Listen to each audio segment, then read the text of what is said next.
Olá, meus amigos, que Deus abençoe a todos vocês, rica e abundantemente, em o nome de nosso Senhor e Salvador Jesus Cristo.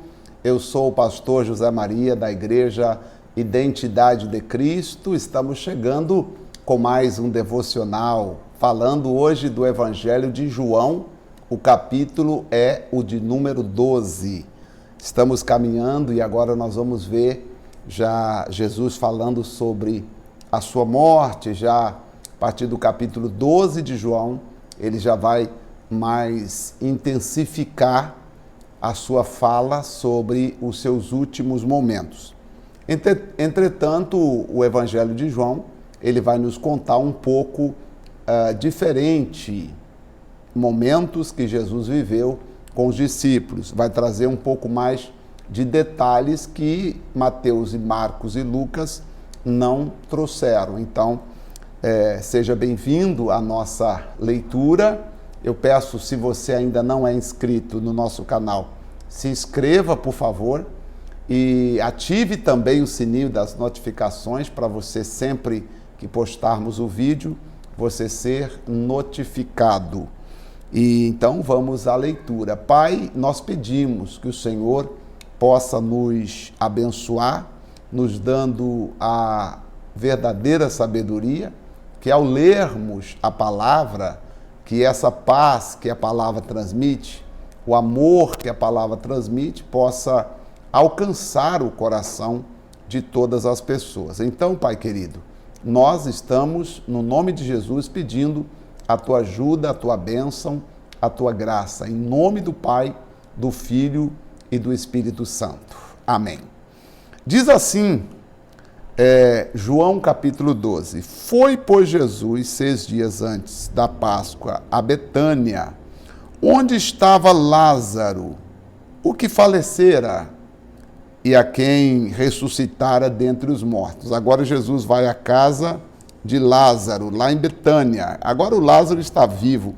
Eu imagino que havia só celebração naquela casa. Fizeram ali uma ceia e Marta servia. E Lázaro era um dos que estava à mesa com ele, com o Senhor Jesus. Você percebe que a ceia no tempo de Jesus era um jantar, tá? O jantar. Eu sempre falo que a ceia é um elemento de comunhão e não de salvação. Tem gente que coloca a ceia como se ela determinasse a sua salvação. Não, a ceia não é determinante para a sua salvação. Ela é determinante para a sua comunhão, tá? É claro que se você a rejeitar, descrendo dela, não tomando a ceia, porque você diz, eu não acredito nela, aí você está negando um princípio de Deus, que ele falou que devemos celebrar a ceia lembrando do que ele fez em nosso lugar. Então Maria, tomando um aratel de unguento de nardo puro, de muito preço, ungiu os pés de Jesus, enxugou-lhe os pés com os seus cabelos, e encheu-se a casa de cheiro de unguento. Um dos discípulos, isto é, Judas Iscariotes, filho de Simão, o que havia de trair a Jesus, disse: por que não se vendeu este unguento por 300 dinheiros e não se deu aos pobres?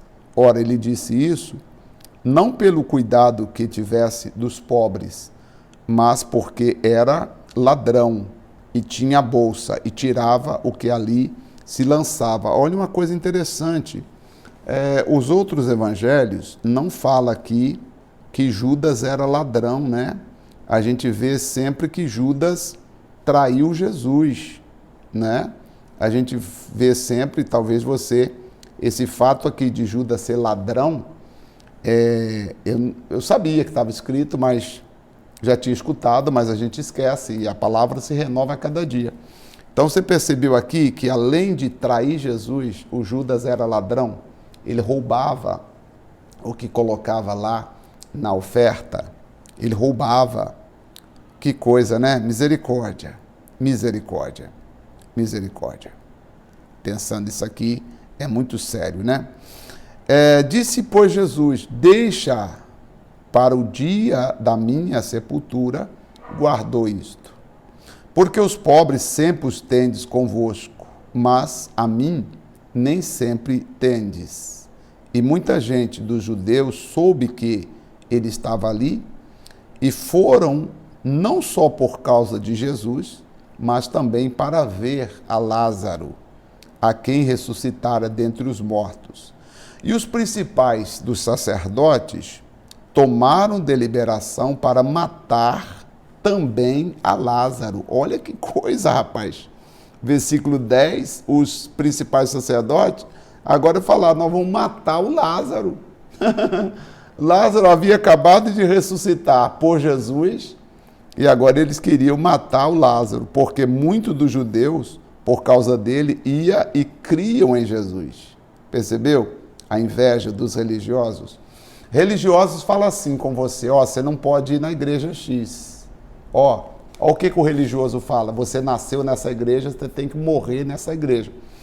Como se aquela fosse a única igreja que garantisse a salvação. Não tem, gente, uma igreja aqui na terra, uma denominação predileta de Deus. Deus não tem uma denominação. Assembleia, Batista, Quadrangular, Universal, Igreja da Graça, Identidade de Cristo, Brasil para Cristo, Casa da Bênção. Todas estas são referências de um lugar onde se encontram pessoas que têm o coração disposto a buscar a Deus. Católica. Deus não vai salvar pelo nome da instituição, ele vai salvar pelo coração da pessoa. Então o pastor que diz assim, olha irmãos, você que converteu na nossa denominação, na igreja X, você tem que ficar aqui. Encontrei esses dias os irmãos que falaram, pastor, a gente queria muito visitar a igreja do senhor, mas o meu pastor falou que não posso, porque se eu congrego lá, eu não posso visitar. Então, o pastor que proíbe o membro de ir na outra igreja, esse pastor, ele tem uma coisa que a gente chama de abuso de autoridade espiritual. Primeiro porque você é livre, é constitucional o seu direito de ir e vir. Tá? Você não pode ser obrigado a fazer ou deixar de fazer, senão em virtude de lei. Se nós somos uma só igreja, no céu não vai ter um cantinho só para a Igreja Universal, no céu não vai ter um cantinho só para a Igreja da Graça, no céu não vai ter um cantinho só para a Assembleia de Deus ou só para Deus é Amor. Deus não vai levar a instituição, ele vai levar o coração limpo. Você tem que ver o seguinte, tem coração limpo, porque Deus vai levar os de coração limpo. Então, se você ouviu do seu pastor que você não pode sair da igreja, que você converteu lá, que você tem que ficar lá, ele está mentindo para você. Até porque a igreja do Novo Testamento, e nós vamos ver no livro de Atos, ela não tinha nome. O que contava era o coração da pessoa na mão de Deus. É isso que eu ensino às pessoas. Tá? Eu ensino que as pessoas têm que ter o coração na mão de Deus e não a instituição no coração. Porque a religião não salva. A igreja não vai te salvar. Missionário, pastor, bispo, apóstolo, não vão salvar você. Quem vai te salvar é sua fé em Cristo Jesus. Agora, você tem que entender, porque às vezes você está num lugar que seu tempo já acabou. Se você continuar num lugar que o seu tempo acabou, daqui a pouco o ribeiro seca, se você não mudar, você vai morrer. Será que é isso que o diabo quer que aconteça agora? Às vezes o pastor, ele prefere ver a sua morte espiritual do que ver você feliz numa outra igreja, numa outra instituição. Infelizmente, existem pastores que são como Judas. Eles estão pensando naquilo que você dá para a igreja financeiramente. Eles não estão pensando na sua alma. Eles não querem te perder por causa do que você representa financeiramente ou, às vezes, o que você representa de modo presencial para a igreja. Ou seja, estão pensando no trabalho que você faz e não no reino de Deus que você guarda dentro de você. Continuando então aqui a palavra. No dia seguinte, ouvindo uma grande multidão que viera à festa, que Jesus vinha a Jerusalém, tomaram ramos de palmeiras e saíram-lhe ao encontro e clamavam, Hosana, bendito o rei de Israel que vem em nome do Senhor. E achou Jesus um jumentinho e assentou sobre ele, como está escrito, não temas, ó filha de Sião, eis que o teu rei vem assentado sobre o filho de uma jumenta. Os seus discípulos, porém, não entenderam isto no princípio. Mas quando Jesus foi glorificado, então se lembraram de que isto estava escrito e que isto lhe fizera. Quando Jesus ressuscitou, os discípulos lembraram, está escrito, né? A multidão, pois, que estava com ele, quando Lázaro foi chamado da sepultura, testificava que ele o ressuscitara dentre os mortos. As pessoas diziam assim, Jesus ressuscitou Lázaro. Nós estávamos lá, quando Jesus ressuscitou Lázaro. Por isso também a multidão lhe saiu ao encontro, porque tinha ouvido que ele fizera este sinal. Disseram, pois, os fariseus entre si, vedes, que nada aproveitéis. Eis que toda a gente está indo após ele. Nós temos que ver um jeito de impedir o crescimento do ministério de Jesus. Nós vamos falar mal dele, nós vamos dizer que ele está em pecado, nós vamos dizer que ele desobedece à lei de Moisés, nós vamos inventar coisas sobre ele para ele poder parar o crescimento. E aí Jesus continuou. E agora Jesus fala da sua morte no verso de número 20. Ora, havia alguns gregos entre os que tinham subido a adorar no dia da festa. Esses, pois, dirigiram a Filipe, que era de Betsaida da Galileia, e rogaram-lhe, dizendo, Senhor, ô seu Filipe, obreiro, ô discípulo, nós queríamos ver Jesus, sabe, Filipe? Nós queríamos ter um encontro com Jesus, um encontro pessoal com Jesus. Filipe foi dizer a André, e André e Filipe disseram a Jesus, Senhor Jesus, tem uns gregos ali fora que eles estão querendo falar com o Senhor. Eles queriam ter uma reunião particular com o Senhor.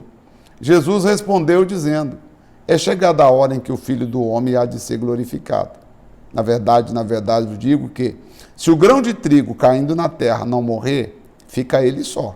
Mas se morrer, dá muito fruto. Então Jesus está falando, está chegando a hora que o Filho do Homem vai ter que morrer para dar fruto. Quem ama a sua vida, perdê-la-á. E quem neste mundo odeia a sua vida, guardá-la-á para a vida eterna. O dia a vida aqui é não se apegar aos prazeres dessa terra. Nós não temos que apegar aos prazeres dessa terra. O apóstolo Paulo disse que se nós buscarmos a Deus só nessa vida, nós somos os mais miseráveis. Se alguém me sirva, ou se alguém me serve, siga-me. E onde eu estiver, ali estará também meu servo. E se alguém me servir, meu Pai o honrará. Deus honra quem serve a Jesus. Isso aqui é muito forte. Eu vou até marcar aqui. Isso aqui dá para fazer uma mensagem interessante.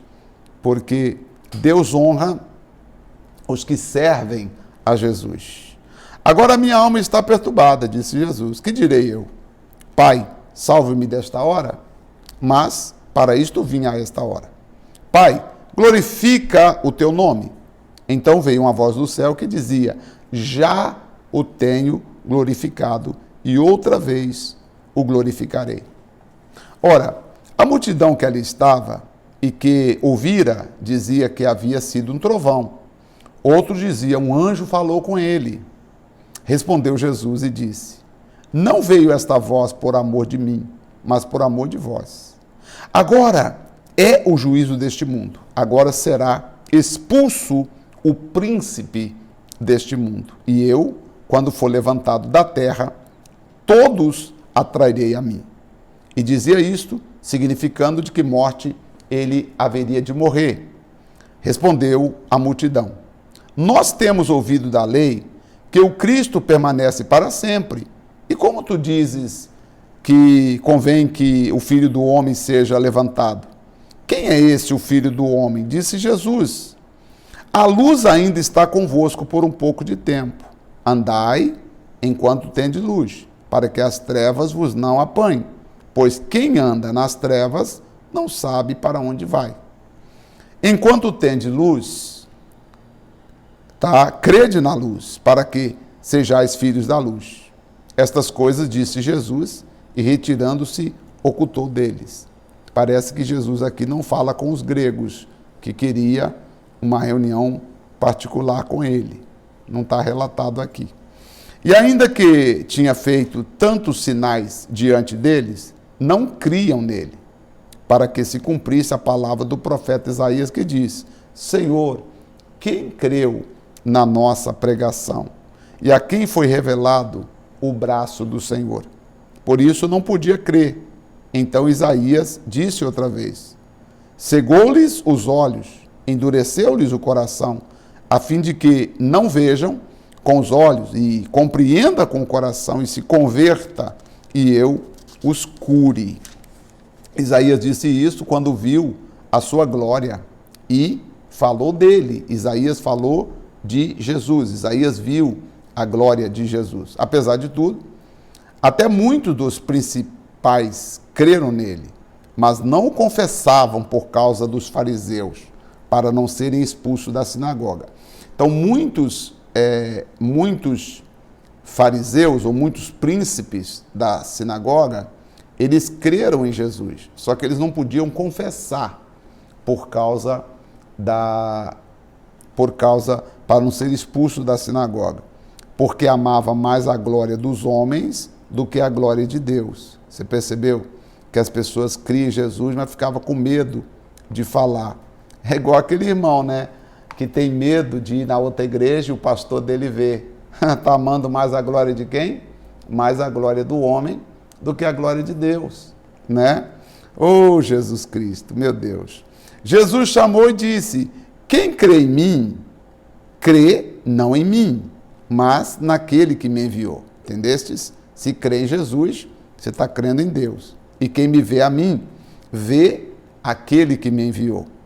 Eu sou a luz que vinha ao mundo, para que todo aquele que crê em mim não permaneça nas trevas. E se alguém ouvir as minhas palavras e não crer, eu não o julgo, porque eu não vim, não para julgar o mundo, ou porque eu vim não para julgar o mundo, mas para salvar o mundo, tá? Quem me rejeita a mim e não recebe as minhas palavras, já tem quem o julgue. A palavra que tenho falado, essa o há de julgar no último dia. Então, a pessoa vai ser julgada pela palavra de Jesus. Se a pessoa rejeita o que está escrito, ela pode ser rejeitada no dia do juízo. Por isso eu volto a falar com vocês, irmãos. Pessoal, a leitura é importante. É gostoso cantar na igreja, pular na igreja, mas tem que ter a leitura da palavra, tem que ter o estudo da palavra.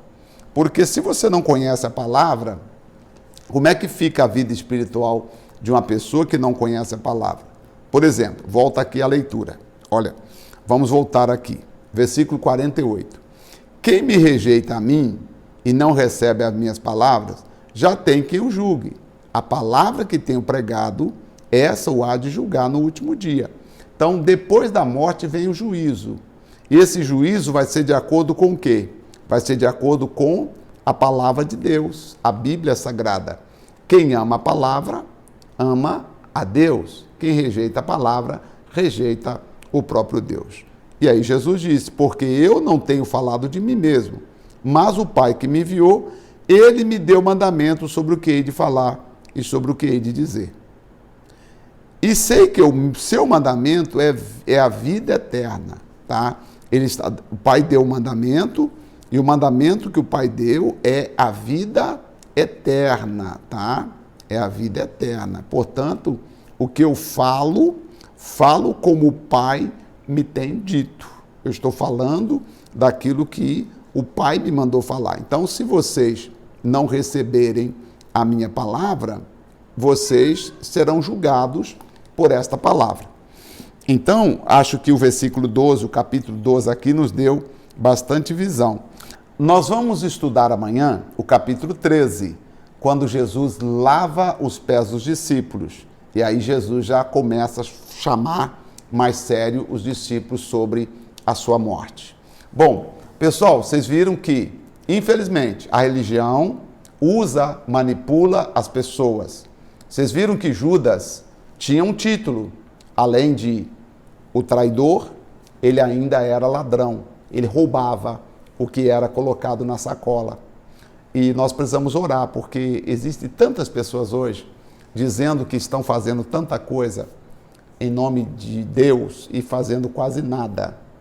Não é justo o que as pessoas fazem em nome do Evangelho. Vamos orar para Deus nos livrar dessas pessoas, né? Nos livrar da maldade, dos maus. Senhor, nosso Deus e nosso Pai, em nome de nosso Senhor e Salvador Jesus Cristo, eu venho agradecer ao Senhor pela oportunidade que o Senhor está nos concedendo.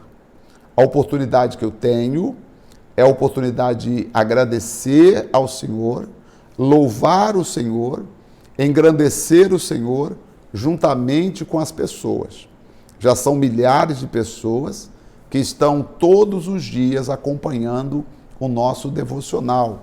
Já tornou parte da vida dessas pessoas. E eu também não consigo deixar de gravar o devocional, de fazer o devocional para alcançar os corações. Por isso, meu Pai, eu te peço em nome de Jesus, guarda, protege, abençoa, dê vida e paz a todos que oram conosco agora.